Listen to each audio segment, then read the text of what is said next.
بسم اللہ الرحمن الرحیم۔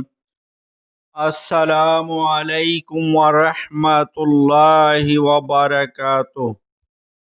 گھریلو علاج اور وظائف چینل پر سب دوستوں کو خوش آمدید۔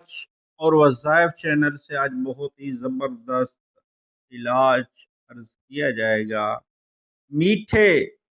یہ میٹھے پھل کا آج بتایا جائے گا۔ میٹھے پھل کا بیماریوں کا میٹھا علاج کو اول تاخیر ضرور دیکھیے گا تاکہ آپ کو سمجھ سکیں اور علاج کی طرف بڑھتے ہیں۔ میٹھا یہ ایک پھل ہے، اللہ تعالیٰ کی بہت بڑی نعمت ہے جس نے ہمیں میٹھے جیسے پھل عطا فرمائے ہیں، اور اللہ تعالیٰ نے اس پھل کو عین ان دنوں میں رکھا جب برسات اور اس کے بعد بہت سی بیماریاں گھیر لیتی ہیں۔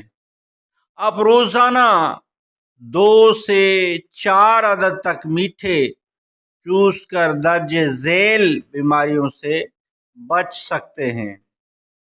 یعنی کہ روزانہ 2 3 4 عدد روزانہ میٹھا کھائیں گے تو انشاءاللہ آپ بہت سی بیماریوں سے بچ سکتے ہیں۔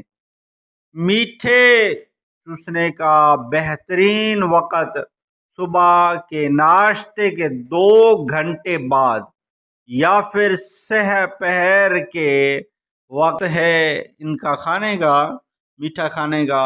اور اس سے کون کون سی بیماریاں ختم ہوتی ہیں؟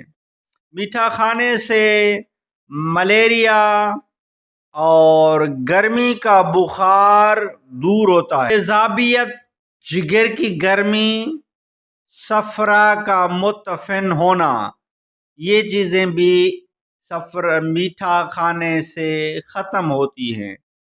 ہاتھ پاؤں جلنا، پیشاب جل کر آنا، دل کی دھڑکن بڑھ جانا، یہ بھی میٹھا کھانے سے ختم ہو جاتی ہیں۔ گرمی سے طبیعت نڈھال اور متلی، بھوک بند ہو جانا وغیرہ وغیرہ، یہ تمام بیماریاں میٹھا کھانے سے ختم ہو جاتی ہیں۔ یہ میٹھا بہت ہی زبردست پھل ہے، آپ یہ کھائیں گے تو انشاءاللہ کافی بیماریوں سے بچے رہیں گے۔ اور ویڈیو اچھی لگی ہے تو لائک کر دیجئے۔ گھریلو علاج اور وظائف چینل کو سبسکرائب نہیں کیا تو چینل کو سبسکرائب کر دیجئے، بیل آئیکن کے بٹن کو دبا لیجئے تاکہ جب بھی گھریلو علاج اور وظائف چینل سے ویڈیو بنے تو اس کا نوٹیفیکیشن آپ کو ملتا رہے۔ نیکسٹ ویڈیو ملتے ہیں۔ خدا حافظ۔